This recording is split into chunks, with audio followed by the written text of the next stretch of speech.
Hello, my dear students. Today, UP board 2024 and 25 के लिए विषय हिंदी कक्षा 12 पाठ का शीर्षक श्रद्धा मनु। मैंने बताया है इसके पहले पार्ट में कि श्रद्धा और मनु जो है वो दुनिया के पहले पुरुष और महिला हैं। कवि का नाम है जयशंकर प्रसाद। जन्म इनका 30 जनवरी 1889 को, मृत्यु 15 नवंबर 1937 को। महज 48 वर्ष की अवस्था में इन्होंने वो साहित्य छोड़ के गए हैं जो शायद ही कोई छोड़ के गया हो। काशी वाराणसी में इनका जन्म और मृत्यु दोनों हुई थी। कामायनी इनकी विश्व प्रसिद्ध रचना है, वर्ल्ड फेमस एक वर्क है इनकी। और कामायनी के लिए इनको मंगला प्रसाद पारितोषिक दिया गया था। ये हिंदी के महान कवि, नाटककार, उपन्यासकार, कहानीकार, निबंध लेखक और छायावाद के जनक माने जाते हैं। ठीक है। और जो इनकी कामायनी है वो कामायनी इनके 7 सर्गों में लिखी गई है। जैसे उसमें पहला सर्ग है श्रद्धा सर्ग, दूसरा है चिंता सर्ग, तीसरा है आशा सर्ग, चौथा है ईर्ष्या सर्ग, पांचवा लज्जा सर्ग, छठा वासना सर्ग और सातवां है काम सर्ग। ये 7 सर्गों में लिखी गई बृहत रचना है कामायनी। और ऐसी रचना है कि जिसमें जयशंकर प्रसाद जी अपने आप को एक तरह से कहीं न कहीं अपने साहित्यिक गुण को पूर्ण करते हुए दिखाते हैं। कल मैंने इसमें पार्ट 1 में 1 से 9 तक के पद्यांश पढ़ाए थे। स्टैंजास को मैंने कवर किया था।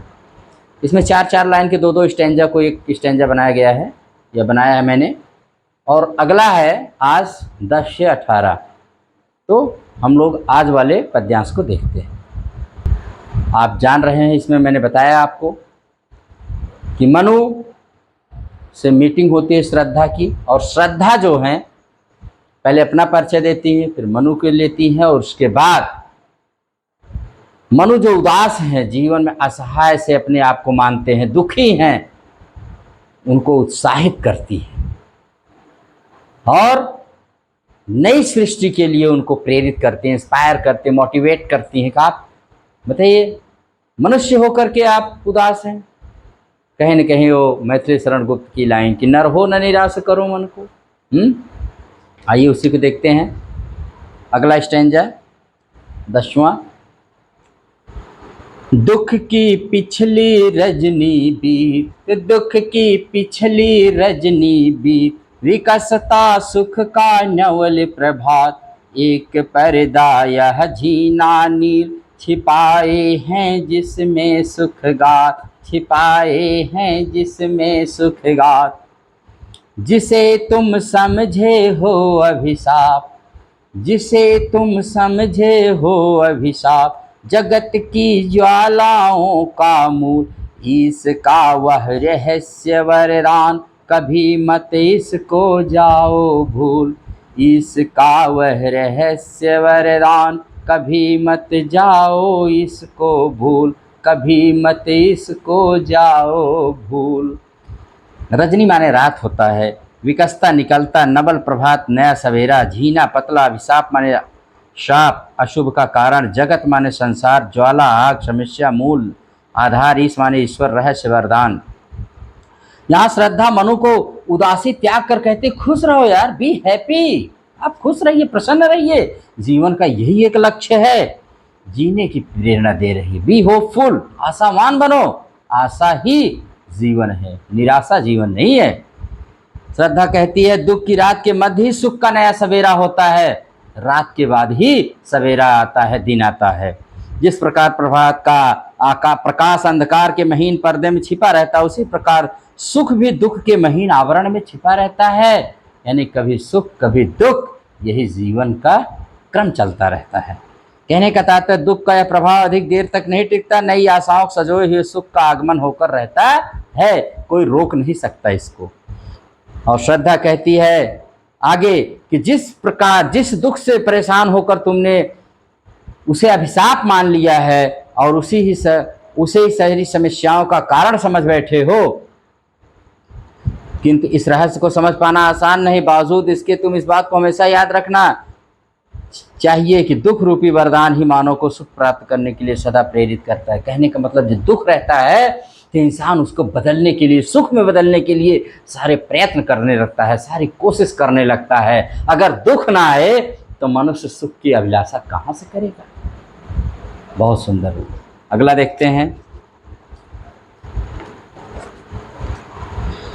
लगे कहने मन सहित विषाद, मधुर मारुत से ये उच्छ्वास, अधिक उत्साह तरंग आबाद, उठाते मानस में शविलास।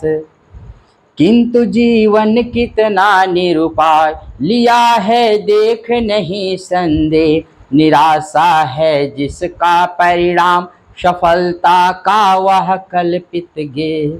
लेकिन होता नहीं कि कुछ लोग इतने निराश होते हैं, उनको आप चाहे जितना मोटिवेट इंस्पायर करिए, डिप्रेशन में चले जाते हैं। कुछ ऐसा ही लग रहा है कि यहाँ पर कुछ न कुछ डिप्रेशन का प्रभाव मनु पर भी है। उदासी इतनी ज़्यादा गहरी है कि उनको इतना इंस्पायर श्रद्धा कर रही हैं, लेकिन ये है कि मानते नहीं हैं। ये इनको दुखी दिखाई दे रहा है। ये कह रहे हैं विषाद माने दुख होता है, मधुर मारुत माने आनंददायक पवन, उच्छ्वास माने सांस के रूप में वायु का आना जाना, अबाध माने बाधा रहित, मानस माने हृदय, सविलास माने क्रीड़ा सहित, कल्पित गेय माने कल्पना का घर। श्रद्धा के प्रेरणाजन्य कथनों पर प्रतिक्रिया व्यक्त कर रहे हैं मनुष्य। मनु कह रहे हैं कि शीतल मंद पवन की तरह सुखद प्रतीत होने वाले तुम्हारे ये उच्छ्वास निश्चय ही आनंद प्रदान करने वाले और मन को सौंदर्य से भर देने वाले हैं। इसके परिणाम स्वरूप मन में निरंतर उत्साह की तरंगे हिलोले ले रही हैं। मैं खुशी से झूम रहा हूँ। किंतु इस सच को भी नहीं झुटलाया जा सकता, मनुष्य का जीवन विषाद से भरपूर्ण और उसके सम्मुख विवश और असहाय है। लेकिन एक बात कह रहे हैं, अकाट्य सत्य ये है कि मनुष्य का जीवन तो असहाय है। कैसे हो? एकदम से असहाय है।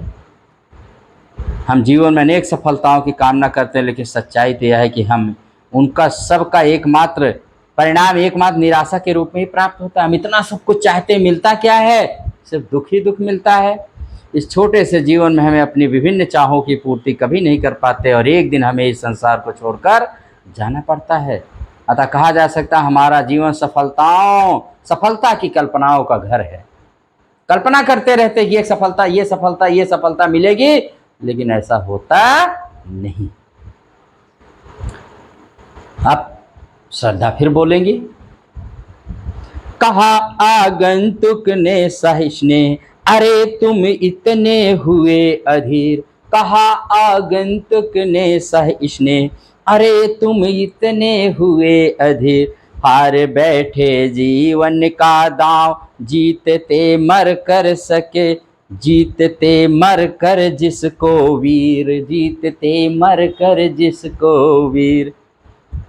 कहा आगंतुक ने सहिष्णे, अरे तुम इतने हुए अधीर। हार बैठे जीवन का दांव, जीतते मर कर जिसको वीर। तप नहीं केवल जीवन सत्य, करुण यह क्षणिक दीन अवसाद। तरल आकांक्षा से है भरा, सो रहा आशा का आह्लाद। सहिष्णु माने प्रेम से दांव हारना, असफल होना, मर कर जीतना माने श्रम से सफलता पाना। श्रम से सफलता पाना, क्षणिक माने क्षण भर, दीन अवसाद दीनता से परिपूर्ण।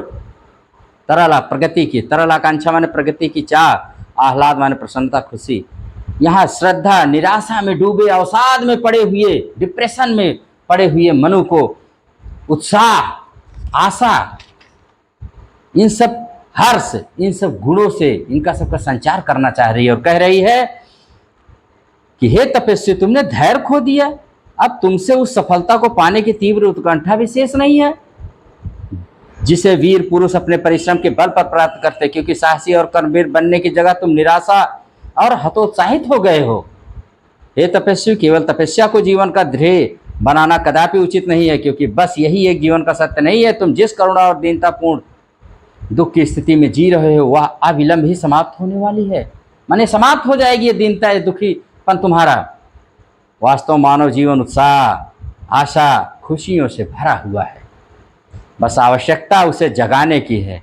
अतः पूरे उत्साह के साथ आसान्वित होकर जीना चाहिए। निराशा का दामन हमेशा के लिए छोड़ देना चाहिए। गिव अप डिप्रेशन, छोड़ दो उसको, गिव अप, त्याग दो उसको। क्यों निराशा में क्यों मुंह लटकाए बैठे हो? ये तो क्षण भर की निराशा है।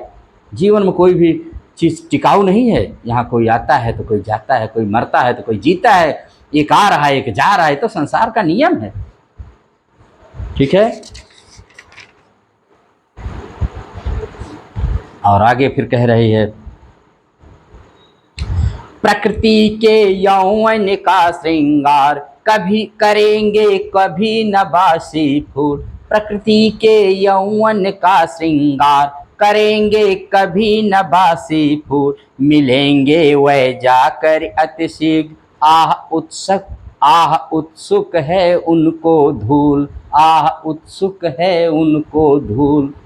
कह रही है कि प्रकृति के यौवन का श्रृंगार करेंगे कभी न बासी फूल। मिलेंगे वह जाकर अतिशीघ्र, आह उत्सुक है उनको धूल। बासी माने जो ताजा न, उत्सुक माने लालाई जानने के लिए। यहाँ श्रद्धा बासी फूल का उदाहरण देकर मनु की निराश मन में, दुखी मन में उत्साह भरने का प्रयास कर रही है।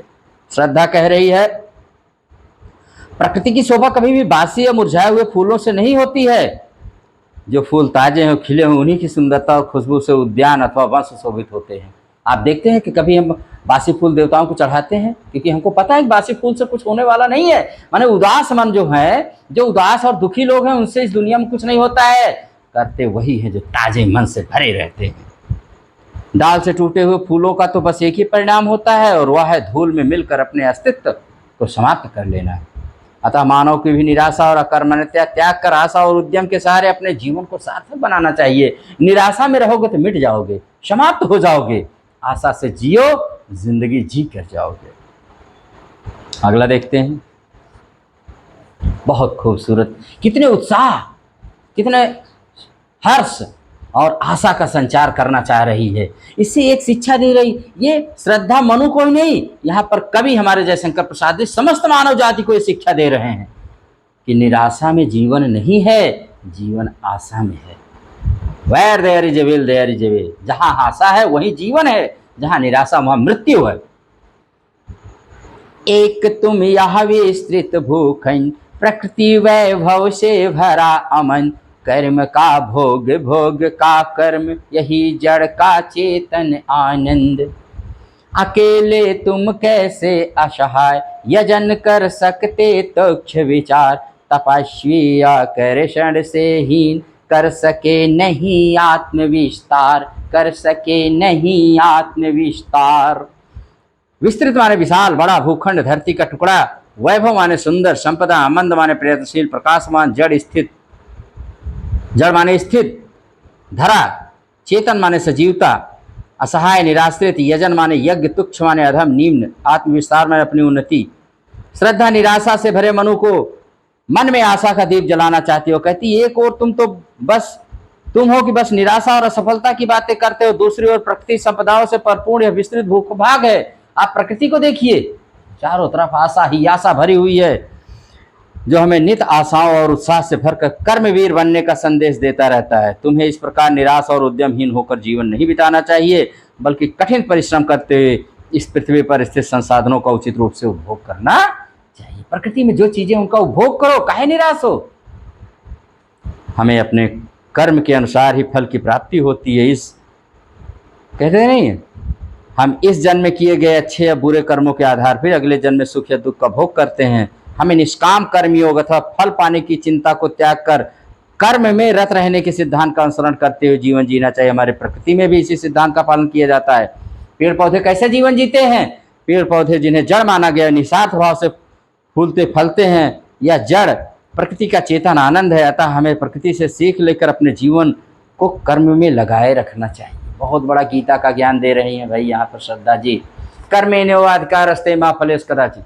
माने जब श्री कृष्ण जी गीता में कहते हैं, हे अर्जुन, कर्म करना तुम्हारा फल है, कर्म करना तुम्हारा अधिकार है, फल की इच्छा मत करो। पेड़ पौधों को देखो, नदियों को देखो, किसके लिए बह रहे हैं? किसी के लिए नहीं, लेकिन निस्वार्थ भाव से सबकी सेवा कर रहे हैं। ऐसे ही आपको अपने कर्म को करते रहना चाहिए। निस्वार्थ भाव से, स्वार्थ भाव से नहीं। स्वार्थ भाव से करोगे तो दुखी ही रहोगे, निस्वार्थ भाव से जियो, यही जिंदगी का लक्ष्य है। ठीक है, कितना अच्छे अच्छी बातें यहाँ पर पूरी, जैसे गीता का ज्ञान, संसार के समस्त धर्म ग्रंथों का ज्ञान श्रद्धा के शब्दों में आप पाएंगे। और ये समस्त मनुष्य जात के लिए, मनु के लिए न, ये मनु के लिए तो है ही, मनुष्य के साथ समस्त मनुष्य के लिए है ये बातें हैं, और सब पर लागू होती हैं समान रूप से। समर्पण लो सेवा का सार, सजल संस्कृति का यह पतवार, आज से यह जीवन उत्सर्ग, इसी पद तल में विगत विकार। बनो संस्कृति के मूल रहस्य, तुम्ही से फैलेगी वह बेल, विश्व भर सौरभ से भर जाए, सुमन के खेलो सुंदर खेल। क्या कह रही हैं यहाँ पर? सार माने मूल तत्व, निचोड़, सजल संस्कृति, जल युक्त सृष्टि, पतवार, नाव खेने का डंडा, उत्सर्ग निछावर, पद माने तल माने चरणों में, विगत विकार पिछले दो, बेल माने लता, सौरभ माने सुगंध, सुमन माने पुष्प। श्रद्धा मनु के समक्ष अपने आप को समर्पित एकदम से आत्मसमर्पण करते हुए कहती हैं, ताकि दोनों मिलकर संपूर्ण मानवता की सेवा कर सकें। श्रद्धा मनु के स्वयं को मनु को सौंप देना चाहती हो। मनु से कहती है, मैं तुम्हारी सेवा करना चाहती हूँ। समर्पण लो सेवा का सार, तुझे इसलिए तुम मुझे स्वीकार कर लो, तुम्हारे द्वारा मेरा समर्पण स्वीकार कर लेने से सृष्टि मानव, संपूर्ण मानव जात की सेवा कर सकेंगे। इस प्रकार मेरा सेवा कर्म इस जली मग्न समस्याओं से ग्रस्त संसार हेतु पतवार बनकर लोक कल्याण में सहायक होगा।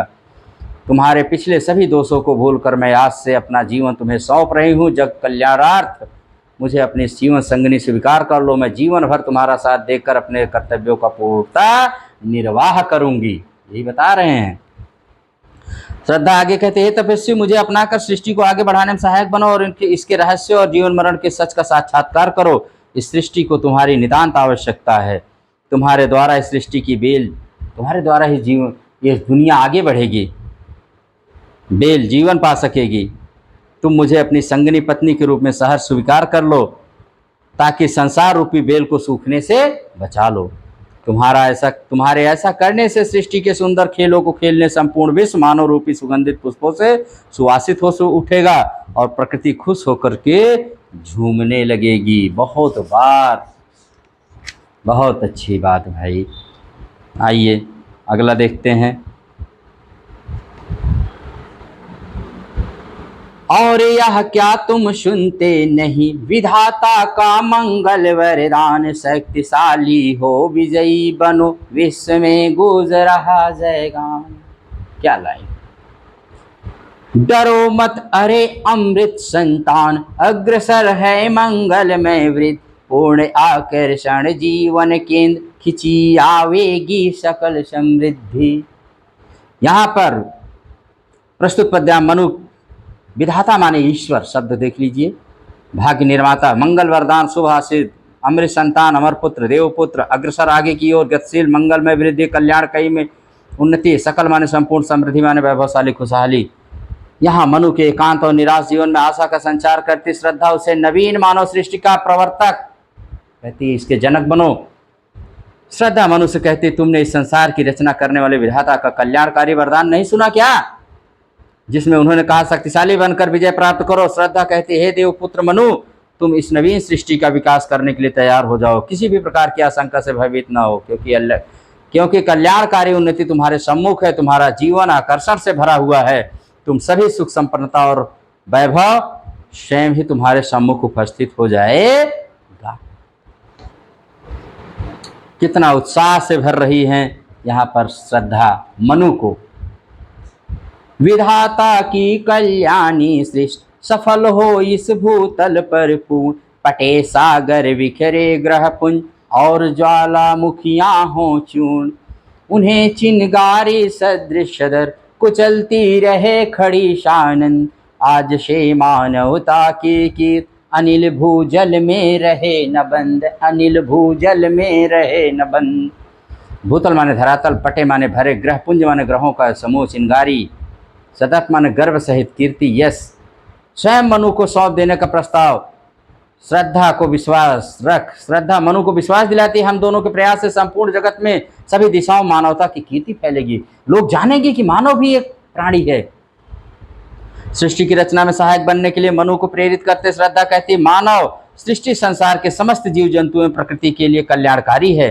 तुम अपने मानवोचित कर्तव्यों का निर्वहन कर ईश्वर द्वारा रचित इस संसार के क्रम को चलाने में अपना योगदान दो, ताकि वंश वृद्धि के द्वारा पृथ्वी अपनी पूर्णता को प्राप्त कर सके। तुम्हारे योगदान से सृष्टि क्रम को आगे बढ़ाने से मानव शक्ति के द्वारा सारे उफनते समुद्रों पर नियंत्रण प्राप्त कर लिया जाएगा। सारे ग्रह नक्षत्र चारों ओर फैलकर सृष्टि को आलोकित करेंगे, करते हुए मानव शक्ति का गुणगान करेंगे। उसके समक्ष विध्वंसकारी ज्वालामुखियों की एक भी ना चलेगी और उन्हें शांत भी कर दिया जाएगा। मानव समस्त प्राकृतिक आपदाओं पर विजय पाकर उनसे होने वाली हानियों से समस्त जीवों की रक्षा करेगा। आज से वायु, पृथ्वी, जल जैसे प्राकृतिक तत्व भी संपूर्ण ब्रह्मांड में फैलने वाले मानवता के यश को अवरुद्ध नहीं कर पाएंगे, यानी कोई मानव की प्रगति को रोक नहीं पाएगा। यहाँ पर श्रद्धा इस बात को विश्वास दिलाती है मनु को कि आप मानव की सृष्टि तो करिए, रचना तो बढ़ाइए, मनुष्य तमाम प्रकार की समस्याओं को यहाँ पर जीत लेंगे और एक सुंदर संसार का निर्माण होगा। मनुष्य की यह कीर्ति चारों तरफ फैलेगी। जलधि के फूटे कितने उत्स, द्वीप कच्छप डूबे उतराय, किंतु वह खड़ी रहे दृढ़ मूर्त, अभिद्वय का कर रही उपाय। जलधि माने समुद्र, उत्स माने स्रोत, कच्छप कछुआ, अभिद्वय माने उत्थान। यहाँ श्रद्धा मनु को कर्मवीर होकर जीवन जीने के लिए कहती, मानवता विकास के लिए नित्य नए मार्ग खोजने के लिए कहती है।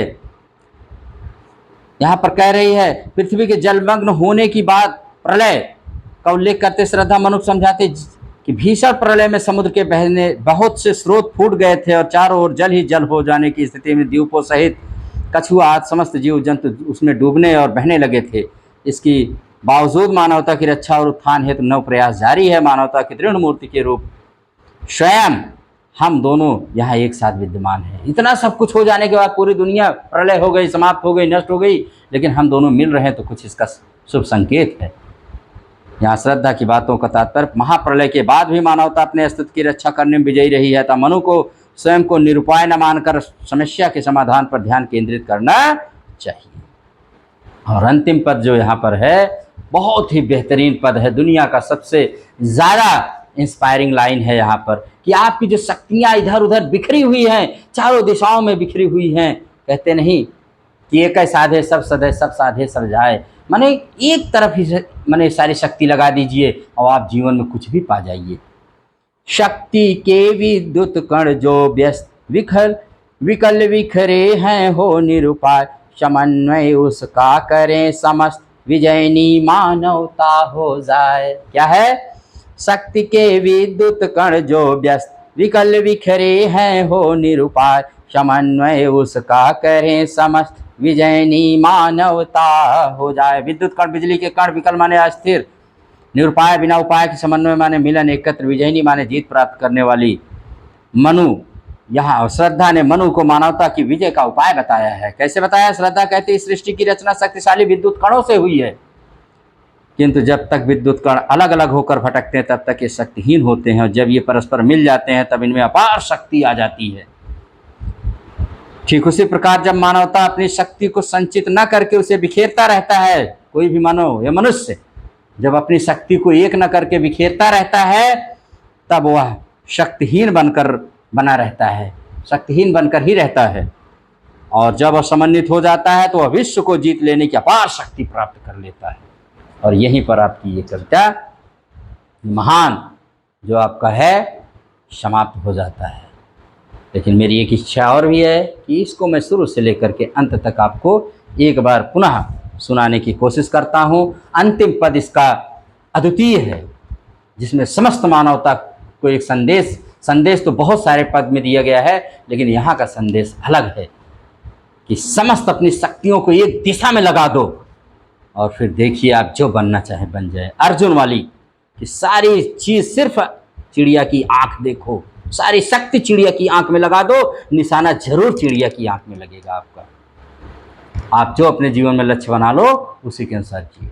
चलो देखते हैं भाई, शुरू से देव संस्कृति के बाद जब मानव संस्कृति की रचना होती है और श्रद्धा कैसे मनु को पहले अपना परिचय, फिर उसके बाद कैसे उत्साहित और प्रेरणादायक शब्दों से उसके अंदर उत्साह भरती है।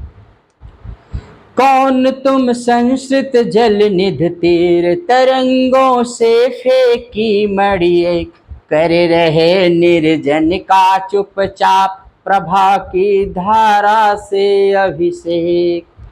मधुर विश्रांत और एकांत जगत का सुलझा हुआ रहस्य एक करुणामय सुंदर मौन, एक करुणामय सुंदर मौन और चंचल मन का आलस्य। सुनाया मनु ने मधु गुंजार मधुकरी का सा जब शानन किए मुख नीचा कमल समा प्रथम कवि का ज्यों सुंदर छंद, प्रथम कवि का ज्यों सुंदर छंद। एक झटका सा लगा सहर्ष निरखने लगे लुटे से कौन गा रहा यह सुंदर संगीत। कुतूहल रह न सका फिर मौन, कुतूहल रह न सका फिर मौन। और देखा वह सुंदर दृश्य नयन का इंद्रजाल अभिराम कुसुम वैभव में लता समान चंद्रिका से लिपटा घनश्याम। हृदय की अनुकृत बाहि उदार एक लंबी काया उन्मुक्त मधु मधु पवन क्रीड़ित ज्यों शिशुशाल सुशोभित हो सौरभ संयुक्त। मसृण गंधार देश के नील रोम वाले मेषों के चर्म ढक रहे थे उसका वपुकांत बन रहा था वह कोमल वर्म। नील परिधान बीच सुकुमार खुल रहा मृदुल अधु खुला अंग खिला हो ज्यों बिजली का फूल मेघ बन बीच गुलाबी रंग। ओह वह मुख पश्चिम के व्योम बीच जब घिरते हो घनश्याम अरुण रव मंडल उनको भेद दिखाई देता हो छवि धाम। घिर रहे थे घुंघराले बाल अंश अवलंबित मुख के पास नील घन सावक से सुकुमार सुधा भरने को विधु के पास। और मुख पर वह मुस्कान रक्त किस लय पर ले विश्राम अरुण की एक किरण अम्लान अधिक अलसाई हो अभिराम। कहा मनु ने नभवर्णी बीच बना जीवन रहस्य निरुपाय एक उल्का सा जलता भ्रांत शून्य में फिरता है असहाय। कौन हो तुम बसंत के दूत विरस पतझड़ में अति सुकुमार घन तिमिर में चपला की रेख तपन में शीतल मंद बयार लगा कहने आगंतुक व्यक्ति मिटाता उत्कंठा सविशेष। दे रहा हो कोकिल सानंद सुमन का ज्यों मधुमय संदेश। भरा था मन में नौ उत्साह सीख लूं ललित कला का ज्ञान इधर रह गंधर्वों के देश पिता की हूँ प्यारी संतान। दृष्टि जब जाती हिमगिरी और प्रश्न करता मन अधिक अधीर धरा की यह सिकुड़न भयभीत आह कैसी है क्या है पीर। बड़ा मन और चले ये पैर शैल मालाओं का श्रृंगार आँख की भूख मिटी यह देख आह कितना सुंदर संभार। यहाँ देखा कुछ बलि का अन्न भूत हित रत किसका यह दान। इधर कोई है अभी सजीव हुआ ऐसा मन में अनुमान। तपस्वी क्यों इतने हो क्लांत वेदना का यह कैसा वेग। आह तुम कितने अधिक हताश बताओ यह कैसा उद्वेग। दुख की पिछली रजनी बीच विकसता सुख का नवल प्रभात एक पर्दा यह झीना नील छिपाए हैं जिसमें सुख गा जिसे तुम समझे हो अभिशाप। जगत की ज्वालाओं का मूल, इसका वह रहस्य वरदान, कभी मत इसको जाओ भूल। कह लगे कहने मन सहित विषाद, मधुर मारुत से ये उच्छ्वास, अधिक उत्साह तरंग आभात, उठाते मानस में सविलास। किंतु जीवन कितना निरुपाय, लिया है देख नहीं संदेश, निराशा है जिसका परिणाम, सफलता का वह कल्पित गे। कहा आगंतुक ने सहिष्णे, अरे तुम इतने हुए अधीर, हार बैठे जीवन का दांव, जीतते मर कर जिसको वीर। तप नहीं केवल जीवन सत, करुण यह क्षणिक दीन अवसाद, तरल आकाश से है भरा, सो रहा आशा का आह्लाद। प्रकृति के यौवन का श्रृंगार, करेंगे कभी न बासी फूल, मिलेंगे वह जाकर अति शीघ्र, आह उत्सुक है उनकी धूल। एक तुम यह विस्तृत भूखंड, प्रकृति वैभव से भरा अमन, कर्म का भोग भोग का कर्म, यही जड़ का चेतन आनंद। अकेले तुम कैसे असहाय, यज्ञ कर सकते तुक्ष विचार, तपस्वी आकर्षण से हीन, कर सके नहीं आत्म विस्तार। समर्पण लो सेवा का सार, सजल संस्कृत का यह पतवार, आज से यह जीवन उत्सर्ग, इसी पद तल में विगत विकार। बनो संस्कृत के मूल रहस्य, तुम्ही से फैलेगी वह बेर, विश्व भर सौरभ से भर जाए, सुमन के खेलो सुंदर खेल। और यह क्या तुम सुनते नहीं, विधाता का मंगल वरदान, शक्तिशाली हो विजयी बनो, विश्व में गूंज रहा जयगान। डरो मत अरे अमृत संतान, अग्रसर है मंगल में वृत्त, पूर्ण आकर्षण जीवन केंद्र, खिसी आवेगी सकल समृद्धि। विधाता की कल्याणी सृष्टि, सफल हो इस भूतल पर पूर्ण, पटे सागर बिखरे ग्रह पुंज, और ज्वालामुखियां हो चूर्ण, उन्हें चिनगारी सदृश सदर, कुचलती रहे खड़ी शानन। आज से मानवता की कीर्ति, अनिल भूजल में रहे न बंद। जलधि के फूटे कितने उच्च, द्वीप का छप डूबे उतराय, किंतु वह खड़ी रहे दृढ़ मूर्त, अभ्युदय का कर रही उपाय। शक्ति के विद्युत कण जो व्यस्त, विकल विखरे हैं हो निरुपाय, समन्वय उसका करें समस्त, विजयनी मानवता हो जाए, विजयनी मानवता हो जाए। ये मैंने कविता पाठ भी इसका किया है, इसके मीनिंग को भी मैंने बताया है। आप इसको सुनिए, पूरी मानवता के लिए है, एक श्रद्धा और मनु के रूप में यहाँ जो कामायनी की अमर रचना उन्होंने लिखी है, ये समस्त मानव जात के कल्याण के लिए जयशंकर प्रसाद जी ने लिखी है। इसको बार बार पढ़िए, आपको अपार आनंद की प्राप्ति होगी, ऐसा मेरा मानना है। और आप इसको महसूस करिएगा, मुझे बताइएगा। अगर यह क्लास आपको अच्छी लगे तो आप इसको लाइक और शेयर ज़रूर करिएगा। इसी के साथ क्लास को यहीं पर एंड करते हैं, फिर मिलेंगे, तब तक के लिए thank you, keep smiling and reading. Thank you.